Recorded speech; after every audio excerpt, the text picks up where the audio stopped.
Cari fratelli e sorelle, buongiorno. Chers frères et sœurs, bonjour. Nous écoutons la catéchèse du pape François à Rome le 5 avril 2017.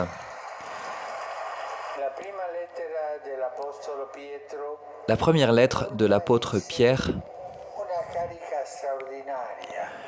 comporte une charge intérieure extraordinaire. Il nous faut la lire et la relire constamment.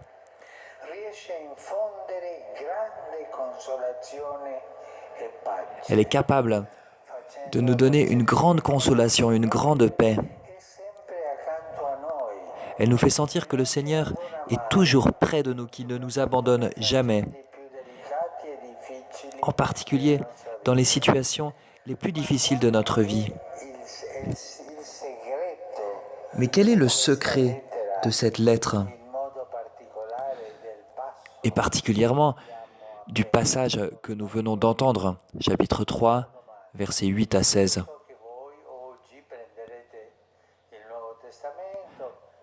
Je sais qu'aujourd'hui, vous allez ouvrir votre Nouveau Testament, vous allez rechercher la première lettre de Pierre et vous allez la lire. Passage après passage pour en comprendre le secret, en comprendre la force. Alors, quel est le secret de cette lettre, première lettre de Pierre?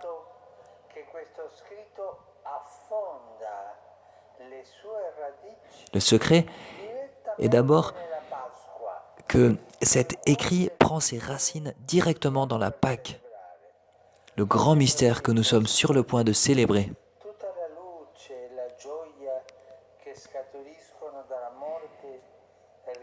En elle, nous percevons toute la lumière, toute la joie de la résurrection. Le Christ est vraiment ressuscité.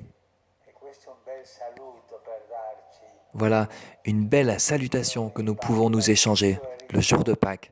Le Christ est ressuscité, le Christ est ressuscité. Comme tant de peuples le font. Souvenons-nous-en, le Christ est ressuscité, il est vivant parmi nous. Il est vivant et il habite en chacun d'entre nous. Voilà pourquoi Saint Pierre nous invite avec force à l'adorer dans notre cœur. Le Seigneur a fait sa demeure au moment de notre baptême en nous. Et il continue à nous renouveler et à renouveler notre vie, à nous combler de son amour et de la plénitude de l'Esprit Saint. Voilà pourquoi l'apôtre nous recommande de rendre raison de l'espérance qui est en nous. Au verset 15. Notre espérance n'est pas un concept, un sentiment. Elle n'est pas un téléphone portable. Elle n'est pas une poignée de richesses. Non, notre espérance, c'est une personne. C'est le Seigneur Jésus que nous savons vivant et présent en nous et en chacun de nos frères. Car le Christ est ressuscité. Les peuples slaves s'échangent cette salutation. Au lieu de se dire « bonjour, bonsoir », le jour de Pâques, ils se disent « le Christ est ressuscité ». Et ils sont heureux de le dire. Voilà leur bonjour et leur bonsoir. Le Christ est ressuscité. Voilà ce que nous devrions dire nous aussi. Nous comprenons donc que il ne s'agit pas de rendre raison de cette espérance au niveau théorique, en parole, mais surtout par le témoignage de notre vie. Et voilà ce que devrait être la caractéristique d'une communauté chrétienne. Si le Christ est vivant, s'il habite en nous, s'il habite en nos cœurs, alors nous devons lui permettre d'être visible, ne pas le cacher, qu'il apparaisse, qu'il rayonne.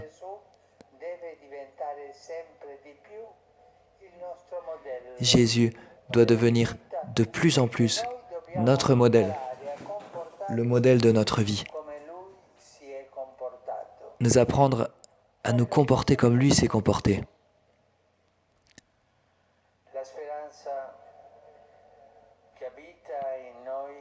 L'espérance qui habite en nous ne peut donc pas rester cachée en nous, en notre cœur. Ce serait une espérance faible, qui n'a pas le courage de sortir, de se rendre visible.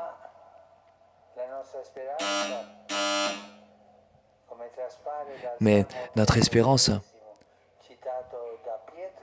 comme nous l'entendons dans ce psaume cité par Pierre, cette espérance doit sortir de son emprisonnement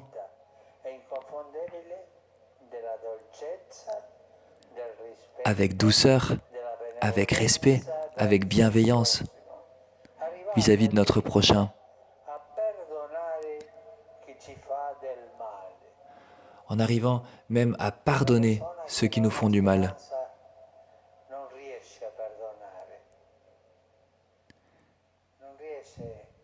C'est triste quand l'espérance n'arrive pas à pardonner,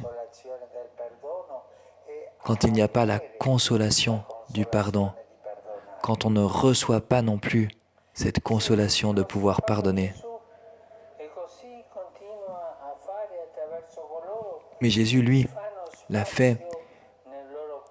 Il continue à donner cette espérance à tous ceux qui lui font une place dans leur cœur, ceux qui sont convaincus que on ne vainc pas le mal par le mal, mais par l'humilité, la miséricorde et la douceur. Les mafieux pensent qu'on peut vaincre le mal par le mal. Et c'est pour cela qu'ils se vengent. Nous le voyons. Mais eux ne connaissent pas ce que c'est que l'humilité, la miséricorde et la douceur. Pourquoi ? Parce que les mafieux n'ont pas d'espérance. Réfléchissez-y. Voilà pourquoi Saint Pierre affirme qu'il vaut mieux souffrir en faisant le bien qu'en faisant le mal. Cela ne veut pas dire qu'il est bon de souffrir, mais que quand nous souffrons pour le bien, nous sommes en communion avec le Seigneur. Lui qui a accepté de souffrir, d'être mis sur la croix pour notre salut. Quand nous, dans les situations les plus petites ou les plus grandes de notre vie, nous acceptons de souffrir pour le bien,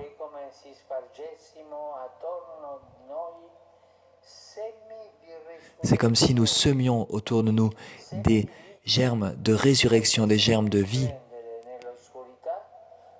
comme si nous faisions resplendir dans l'obscurité la lumière de la Pâque. Voilà pourquoi l'apôtre nous exhorte à répondre toujours en souhaitant le bien, en bénissant. La bénédiction n'est pas une formalité, elle n'est pas un simple signe de courtoisie, de politesse, mais c'est un grand don que nous avons reçu et que nous avons la possibilité de partager avec nos frères.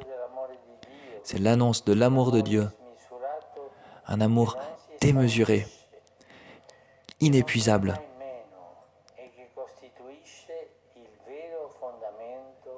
qui est le vrai fondement de notre espérance.